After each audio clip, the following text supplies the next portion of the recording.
तीन दामाद की सास पार्ट 2। अब तक आपने सुना कि कावेरी जी अपनी तीनों बेटियों ईशा, मोहिनी और सुहाना की शादी तीन घर जमाई लड़कों के साथ करवा देती है। उन्हें लगता है कि ये लड़के शायद घर का कामकाज संभाल लेंगे, लेकिन उनके तीनों घर जमाई बहुत आलसी थे। वो नौकरी भी नहीं करते थे और बाहर का काम भी नहीं। कावेरी जी ने अपनी बेटियों से कहा कि वो प्रेगनेंसी का बहाना बनाकर अपने पतियों को सबक सिखाए। अब सुनिए आगे। मम्मी, आपने जैसा कहा था हमने वैसा ही किया, लेकिन देखिए ना, विवेक का हाल तो वैसा का वैसा ही है। घर में ना सुबह का नाश्ता बनता है और ना खाना। नौकरी पर जाने की बात करूं तो खाने को दौड़ते हैं मुझे। हाँ मम्मी, मैंने भी सुमित को कितनी बार कहा कि अगर नौकरी नहीं करनी तो कोई छोटी सी दुकान ही खोल लो। घर का खर्चा कैसे चलेगा? देखो दोपहर के 12 बजने आए और जिनाब अभी तक सो रहे हैं। हाँ मम्मी, ईशा और सुहाना ठीक कहती हैं। अविनाश का भी यही हाल है। जब मैंने अपनी प्रेगनेंसी के बारे में कहा तो मुझसे कहने लगा, अरे दूसरी लड़कियां तो 9 महीने तक नौकरी करती है, बस डिलीवरी के टाइम छुट्टी लेती है। मोहिनी, तुम भी नौकरी करो। अब मुझे कहाँ नौकरी मिलेगी? मम्मी बताओ, अब मैं क्या करूँ? हे भगवान, क्या सोचकर घर जमाई दामाद लाई थी मैं कि मेरी बेटियां मेरे पास रहेंगी और खुश रहेंगी, लेकिन इन आलसी दामादों ने तो हमारी जिंदगी को भी प्रॉब्लम में डाल दिया है। मैं तो कहती हूँ मम्मी, हम लोग वापस अपनी जॉब पर जाना शुरू कर देते हैं।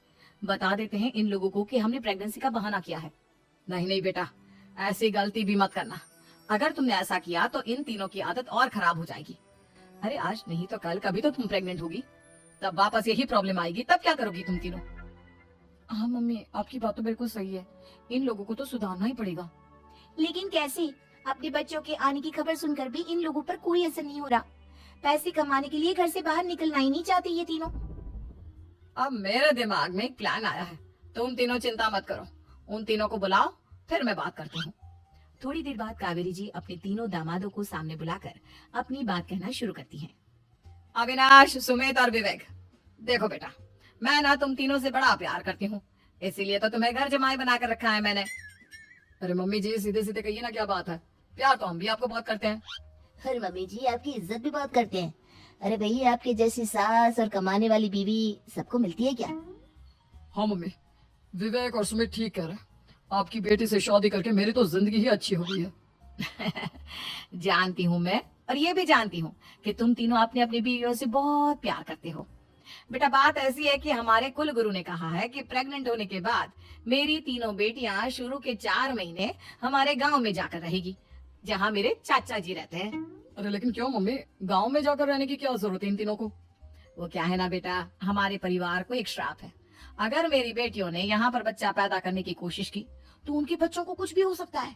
इसलिए अब से लेकर 4 महीने पूरे होने तक इन्हें गांव वाले घर में रहना पड़ेगा। हाँ तो इसमें प्रॉब्लम क्या है मम्मी जी? हम भी वहाँ जाकर रहेंगे, पिकनिक बनाएंगे। अरे भाई, बीवी जहाँ हम भी वहाँ। हाँ यार, आइडिया तो बहुत अच्छा है। शहर की जिंदगी में रह रहकर परेशान हो चुके हैं, अब कुछ दिन गांव में बिताएंगे। तुम लोग समझने की कोशिश क्यों नहीं करते? तुम में से कोई भी वहां नहीं जा सकता, और मैं यहाँ रहूंगी ना तुम तीनों के साथ।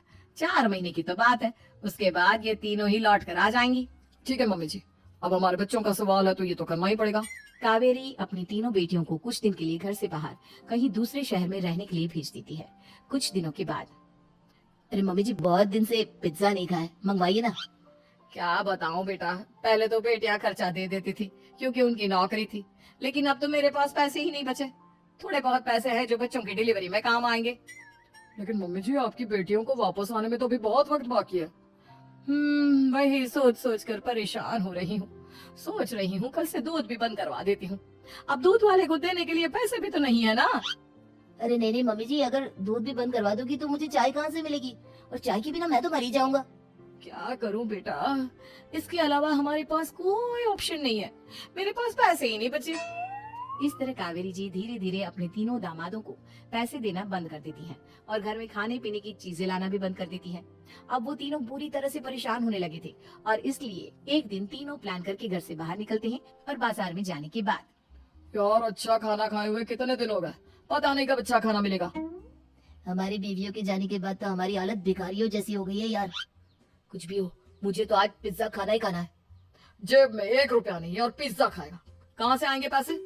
अरे देख, वहाँ सामने बोर्ड पर क्या लिखा हुआ है, कंप्यूटर पर काम करने के लिए एक आदमी की आवश्यकता है। भाई मैं तो जा रहा हूँ, काम करूंगा और शाम तक पैसे लाकर आराम से पिज्जा खाऊंगा। जा जा, तुझे कोई काम नहीं देने वाला, हम तो घर जा रहे हैं। चल भाई सुमित। सुमित और अविनाश वहां से चले जाते हैं और विवेक उस कंप्यूटर शॉप पर सारा दिन काम करके 5,000 रुपए कमाकर घर लौट कर आता है और अपने खाने के लिए अच्छी अच्छी चीजें भी लेकर आता है। ये देखकर विवेक और सुमित के दिल में भी कुछ पैसे कमाने की इच्छा जागती है। अरे सुबह सुबह कहाँ चल दी है तुम? मम्मी जी एक बहुत अच्छी जगह मिली है। कंप्यूटर पर काम करने के 5,000 मिले थे कल मुझे। अगर रोज काम करूंगा तो पूरे 40,000 की तनख्वाह। अरे वाह, ये तो बहुत अच्छी बात है दामाद जी, आपको जाना ही चाहिए। सुमित और अविनाश विवेक को इस तरह तरक्की करते देखकर परेशान हो जाते हैं और वो दोनों भी काम की तलाश में निकल पड़ते हैं। धीरे धीरे उन दोनों को भी काम मिल जाता है। अब कावेरी के तीनों दामाद छोटी मोटी नौकरी करके अच्छा पैसा कमाने लगे थे। एक दिन कावेरी उन्हें अपने पास बुलाती है। अरे वाह, विवेक 40,000 कमा लेता है, अविनाश 60,000 और सुमित तुम भी 40,000 के आसपास कमा ही लेते हो। कुल मिलाकर तुम अच्छे खासे पैसे कमा रहे हो बेटा। हाँ मम्मी जी, बहुत मजा आता है जब महीने के एंड में मोटी रकम हाथ में आती है। पूछिए मत मम्मी जी, घर में रहकर रोटी बना बना कर और तो जैसा महसूस होने लगा था मुझे तो। हाँ बेटा, तुम तीनों की बात तो बिल्कुल ठीक है और जानते हो अब तुम तीनों की पत्नियां भी वापस लौट कर आने वाली है।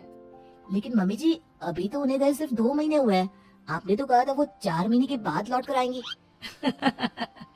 ऐसा कुछ नहीं है बेटा, मैं सिर्फ तुम तीनों को सबक सिखाना चाहती थी कि आदमी घर में बैठकर बीवी की कमाई खाता हुआ अच्छा नहीं लगता। इस दुनिया में हर इंसान को मेहनत करनी चाहिए, काम करना चाहिए, चाहे वो औरत हो या आदमी, ताकि अपने परिवार को संभाल सके। कावेरी की बात सुनकर उन तीनों को अपनी गलती का एहसास होता है और कावेरी उन्हें सच बता देती है कि ईशा, सुहाना और मोहिनी शहर में ही कहीं दूसरी जगह रह रहे थे। शाम के वक्त उन तीनों की पत्नियां लौट कर आ जाती है और कावेरी जी का परिवार एक खुशहाल परिवार की तरह रहने लगता है।